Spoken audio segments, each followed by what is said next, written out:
दास साहिब जी को परमात्मा मिले, उन्होंने फिर ये बताया कि इस जो मंत्र मुझे मिला है और यही आपको प्राप्त जब हो जाएगा, इसमें क्या बताया, शब्द महल में सिद्धि 24 अंश बिछोड़े बिसवे बीसा। ये 24 सिद्धि है भक्ति इस मार्ग में, और जो इसको दुरुपयोग करेगा, इन सिद्धियों को प्रयोग करेगा, लोग दिखावा करने लग गया तो परमात्मा से दूर हो जाओगे।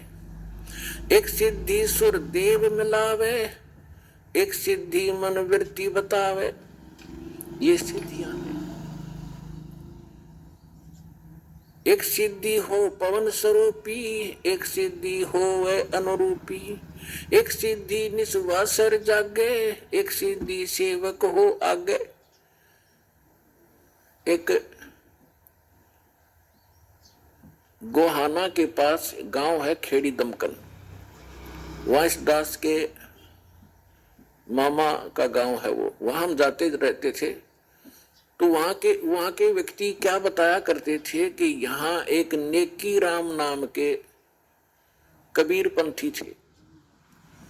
अब ये फीता लावे कबीर पंथ की ढोवा डले, तो उसकी क्या बताया, वहां एक आश्रम बना हुआ है नेकी राम जी का, और वो नेकी राम जी थे घीसा दास साहिब जी के शिष्य। लेकिन घीसा दास साहिब जी की साधना वो थी जो परमेश्वर ने बताई थी, और नेकी राम जी पूर्व जन्म के कोई साधक तपस्वी थे, लेकिन वो पुरानी बीमारी साथ रहती है। जो गुरुदेव से वो पूर्ण मंत्र तो उनको मिले नहीं थे, किसी को दिया नहीं उन्होंने, लेकिन अन्य जो साधना बताई थी वो भी उनका कल्याणकारक थी, ताकि उनको मनुष्य जीवन मिलते रहते, इस समय तक वो आ जाते।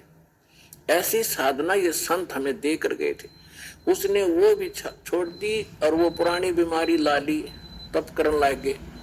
उस तप से उसमें सिद्धि आ गई, सारी रात मतलब सोता नहीं थे वह।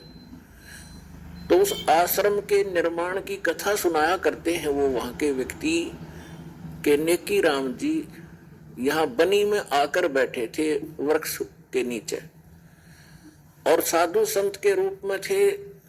गांव वालों ने देखा, एक दिन देखा, 2 दिन देखा, 10 दिन देखा कि भी महात्मा दिन रात जागता है, सोता नहीं है।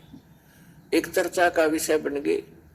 लोगों ने रात को छुप कर देखा, दिन में उसके पास बैठे रहते, ड्यूटी लगा दी, वह तसल्ली करो, पूरी जांच करो। तो उन्होंने 1 महीने तक देखा, वो सोया नहीं। अब इसी बात से वो महात्मा पाक गया, आश्रम बना दिया और पूजा शुरू होगी, खाकता फिर वो। ये घोड़े सारे दिन रात जागेंगे, मोक्ष हो जाएंगे। तो ये सब बगैर ज्ञान, बिना ज्ञान के हम ऐसे डले ढोरे थे। एक सिद्धि निस्वासर जागे, एक सिद्धि सेवक हो आगे, एक सिद्धि सुरगापुर धावे, एक सिद्धि जो सब गठावे। अब जैसे ये गोपी चंद और भर्तरी जी को हमारे हिंदू समाज में मानते हैं कि ये मुक्त हो गए, ये पार हो गए, पार नहीं हुए, ये ताड़ यहीं पर भटक रहे हैं। जैसे एक सिद्धि सुरगापुर धावे, अब इसी ऐसी सिद्धि हो जाती है इनकी मृत्यु के उपरांत ये स्वर्ग में भी जा सकते हैं और वहां से यहाँ भी आ सकते हैं और अपना जीवन नासी कर रहे हैं। फिर बताया है, एक सिद्धि सब सागर पीवे, एक सिद्धि जो बहुजुग जीवे। एक सिद्धि सब सागरों को पी लेती है। अब जैसे आपको बताया था, अगस्त ऋषि जी ने यही डले डोए थे, एक सिद्धि प्राप्त कर ली के 7 समुद्र पी लिए, फिर हो गया मुक्त। यानी मोक्ष मार्ग इससे हटकर है, जो अभी तक अपने हाथ लगा नहीं था, अब दया करी भगवान ने, वो मोक्ष मार्ग आपको प्राप्त हो रहा है। अब जैसे जो प्रश्न चला था कि आप कितने पुण्यकर्मी प्राणी हो, आपको सतगुरु मिल गए, वो संत मिल गए। जैसे गीता अध्याय नंबर 7 के श्लोक नंबर 18 के ऊपर वर्णन चल रहा है कि गीता ज्ञानदाता कहता है ये ज्ञानी आत्मा है तो उद्धार, क्योंकि इनका उद्देश्य ये था कि मनुष्य जीवन बार बार नहीं मिलता और मनुष्य जीवन प्राप्त करके परमात्मा प्राप्ति नहीं हुई तो जन्म भी व्यर्थ है। उनको ये भी ज्ञान हो गया कि अन्य उपासना देवी देवताओं की पूजा नहीं करनी, इससे मोक्ष नहीं हो सकता। लेकिन वो मेरे वाली अनुत्तम साधना में, घटिया साधना में ही आश्रित रहे, मेरे वाली घटिया गति में आश्रित रहे। गति कौन सी? स्वर्ग ब्रह्मलोक से, ओम नाम से ब्रह्मलोक प्राप्त होगा, फिर जन्म मृत्यु ज्यों की तो। गीता अध्याय नंबर 7 के श्लोक नंबर 19 में स्पष्ट कर दिया गीता ज्ञानदाता ने कि बहुनाम जन्मानाम अन्ते ज्ञानवान माम प्रपद्ये वासुदेवम सर्वमिति सैमात्मा सुदुर्लभ है। क्या बताना चाहते हैं गीता ज्ञानदाता के बहुत बहुत जन्मों के अंत के जन्म में कोई ज्ञानी व्यक्ति, ज्ञानी आत्मा, बुद्धिमान व्यक्ति ब्रह्म तक की साधना करता है। नहीं तो इन नीचे की साधनाओं में ही कोई भूत प्रेतों की, पितरों की श्राद्धों में उलझ पुलझ, या श्री विष्णु, श्री शिव जी, ब्रह्मा जी, देवी देवताओं की पूजा करता है। बहुनाम जन्मानाम अन्ते ज्ञानवान माम प्रपद्ये, बहुत बहुत जन्मों के अंत के किसी जन्म में ज्ञानी आत्मा मेरी भक्ति करता है। और वासुदेव सर्वमिति समात्मा सुदुर्लभ है। ये बताने वाला कि वासुदेव ही सर्व सब कुछ है। सर्वम, सर्वम मीन के वही सर्व पाप नाशक है, वही सर्व सृष्टि रचनहार है, और वही सर्व कष्ट निवारक है, और वही सुखदाता है, वही पूर्ण मोक्ष दाता है। वो वासुदेव है। अब जैसे हम श्री कृष्ण जी को वासुदेव कहा करते, वासुदेव तो उसके पिता का नाम था, और वासुदेव नाम रखा था वेदों से, क्योंकि हमारे जो ब्राह्मण गुरुदेव थे, हमारे हिंदू धर्म के बच्चों का नाम वेदों से ही शुभ छांट कर रखा करते थे। तो वासुदेव उसका पिता था, श्री कृष्ण नहीं थे।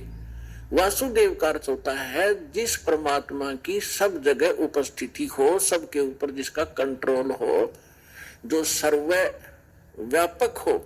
व्यापक मीन जैसे भारत का प्रधानमंत्री जी अपने हिंदुस्तान के सभी राज्यों भर भी उसकी सत्ता है, वो वासुदेव है भारत के अंदर।